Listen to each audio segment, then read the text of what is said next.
Well, this dance hall racket might interest you. Dance hall racket. Long story. If you've got the time, I can... Well, I've got the time. Can I hear the story?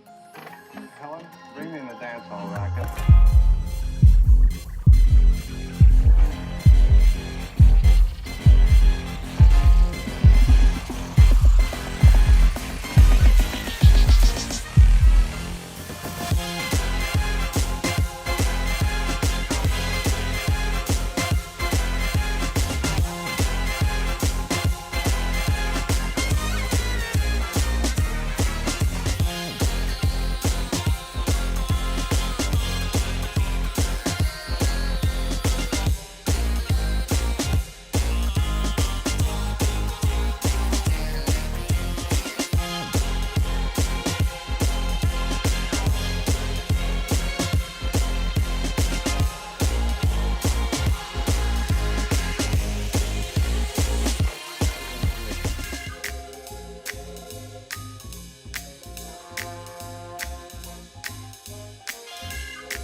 Hello. Hello, darlings, and welcome. Welcome. You're just in time for the show. It's a pretty nice speakeasy once you get used to the voices at night. Join me, why don't you? Just because I'm dead doesn't mean I can't be the star I've always been. Who could turn all that away? The stage. The lights. The glamour. And I was the star of the show. How wonderful that that show is now mine. So, darlings and dearies, pull up a seat, make yourselves at home, and enjoy the show. We've got something great coming up just for you. Something that I discovered one day when I was wandering through the city, 30 or 40 years after I... well,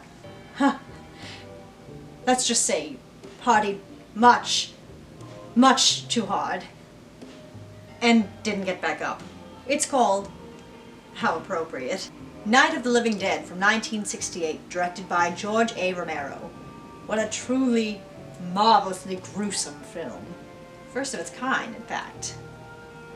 The birth of the zombie film. And don't get any ideas, Buster, I'm a spirit. Ghost. Funny thing about it, the term zombie is never used once, but the term ghoul. And yet, the first zombie film. Great characters, great dynamics. This is a story about the survival of conflicting personalities, creating for wonderful suspense and dramatic tensions. Who will survive? Will they come together? Or will they turn on one another for the sake of the selfish and of the few? There are some pretty interesting themes here, too. Being in the late 60s, women weren't exactly showcased in the most proper or realistic ways. Please know, going into this film, that the depictions of women as useless, weak, and not so smart are inaccurate. Just ignore the sexism and try to enjoy the film. The opening scene here I wonder if you've seen before. Possibly in John Carpenter's Halloween 2 or XX from 2017. It's the graveyard scene you'll see in a minute. I've talked enough, darlings. Don't let me spoil your movie night. Time to enjoy the film.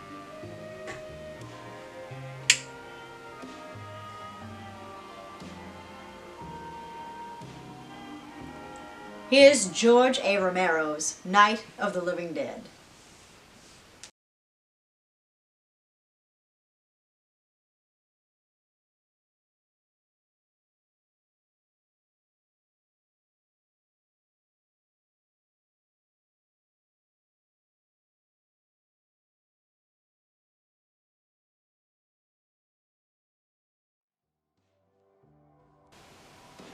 This wall. I don't know why, but it's so calming. Don't you think? She sure thinks so. And here she already goes, folks, being completely useless during the apocalypse.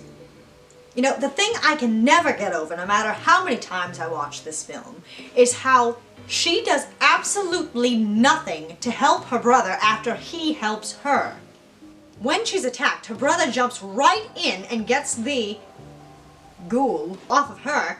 What does she do? She doesn't jump back in to help him so they can both get out alive, but watches as he gets murdered. Half joking aside, darlings, I really do admire her character and something about her character's story. How many films really portray shock? How many films really get into the psyche that is behind being in a state of shock? The only other film that I can think of is The Birds by Alfred Hitchcock, but shock comes into that at the very end, so you don't even really get to go into it too much. But Night of the Living Dead has shock as a theme throughout the entire film, and it's very enticing. Let's continue back to our feature presentation and watch as the brutal beatings and murders of the ghouls begins. Luckily for me, I'm the ghost. Lights, darling.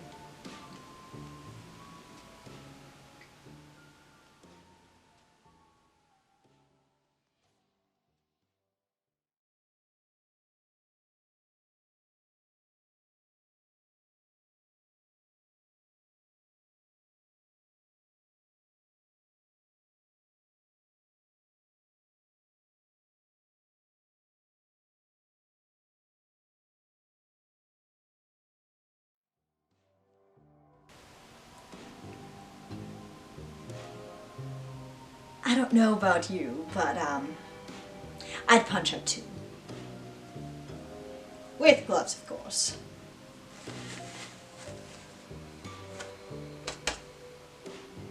What?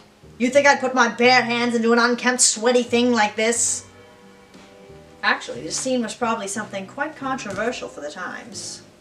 This film was released on October 1st of 1968, just about 2 months before the first interracial kiss was ever aired on television in the TV series Star Trek.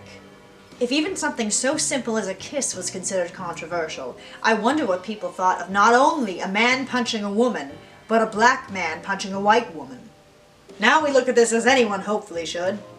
Oh, thank God someone finally got her out of the way. What a nuisance! A nuisance, darling. One thing that I want to note for sure is the amazing special effects work that goes into this film. Special effects were done by Tony Pantanella and Regis Savinsky. Don't quote me on pronunciation, darling. And throughout the film, these practical effects get better and better and more gruesome. Quite frankly, when we get to the scene that I like to call the, barbecue scene, the effects are something incredibly realistic. Just a little warning before we return to our program. This next segment does have some brief nudity. All is clean as far as the scene goes. Just consider shielding your eyes when the ghouls come toward the house. For now, let's get back to what sounds like the latest updates about the coronavirus.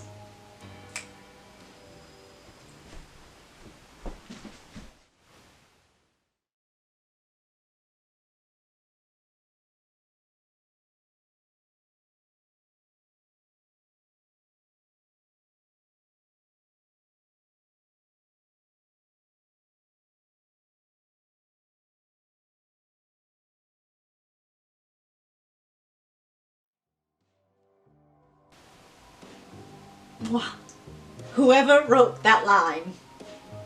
First of all, I couldn't have said it better myself, darling. Second of all, that line, I think, is my favorite in the entire film. Let me serenade your ears. I quote, "It is tough for the kid that her old man is so stupid." Absolute music to my ears. I laugh aloud every time. It goes without saying that the music in this film is absolutely iconic to it. However, shocking as it is, I had no idea myself, it's all stock music. All of it. None was composed for the picture. Pretty phenomenal selection of it. You'd never know. If you listen closely to the broadcasts that play in the background, there is quite a morbid comparison between this and the coronavirus updates. Dramatized, of course. It's quite a shocking similarity in ways, ordering citizens to, again, I quote, "stay indoors at all costs." And think about how rapidly the information changes and updates on the broadcasts just as it does for the virus. The broadcast even calls it a national emergency, just as we're experiencing, well, the living, right now. It's so surreal, isn't it? It's times like these I'm glad I'm dead, whether I'm just passing through a person's body or lingering closer than 6 feet. It doesn't make a difference to me, darlings. Now, let's return to the film where tensions are really heating up.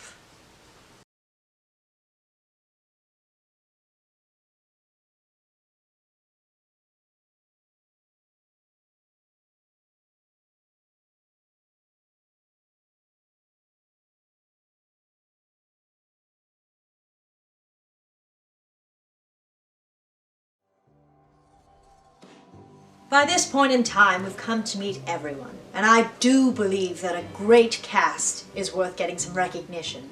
Now remember, darlings, these photos are not mine. I do not claim them to be mine.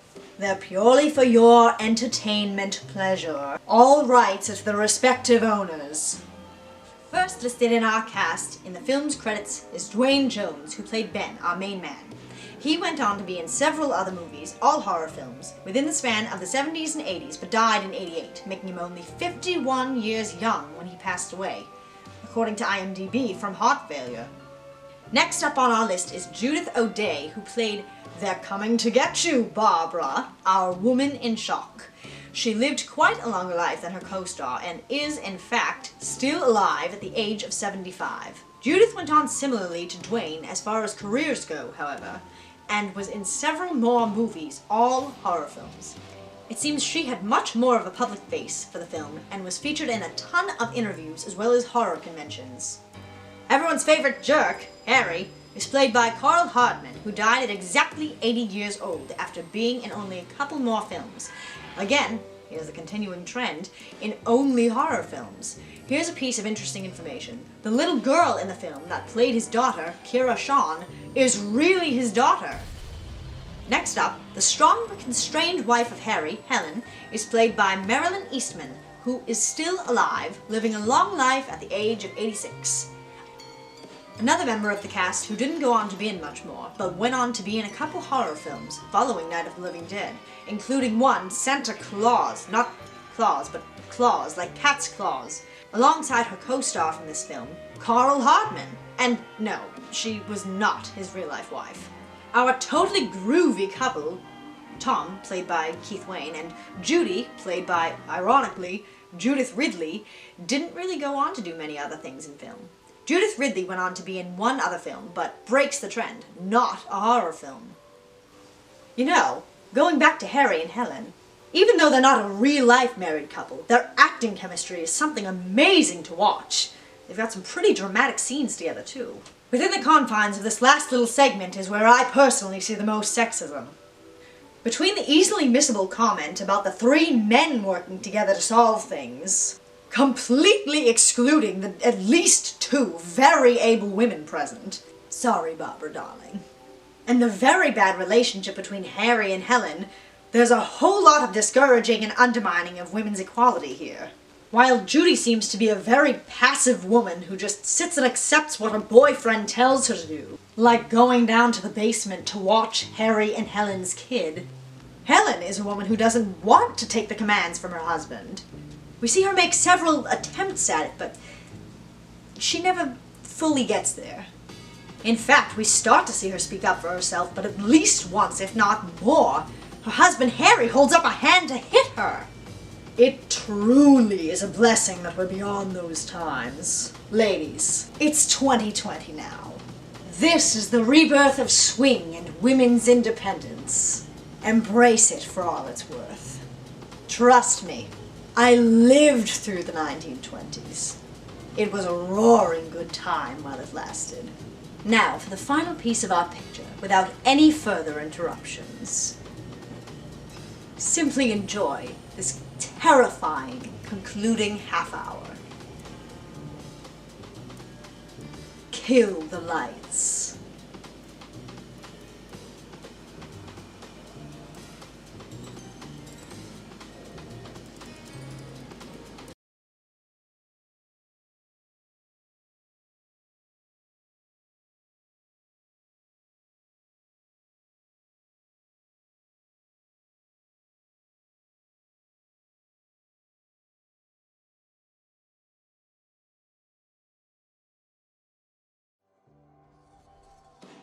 Well, darlings, what did you think of that ending? It chills me to the bone. Well, if I had bones. There was a very insightful look at human beings visibly becoming the monsters. I'd say this is an interesting look at society, how human beings can be the real monsters in this world. Meat hooks, guns, burning bodies, ruthless. I hope you're scared, darlings. And I hope very much that you join me again for another beautiful and horrifying picture. So long, farewell, auf Wiedersehen, until we meet again. And, bring me a drink next time, won't you?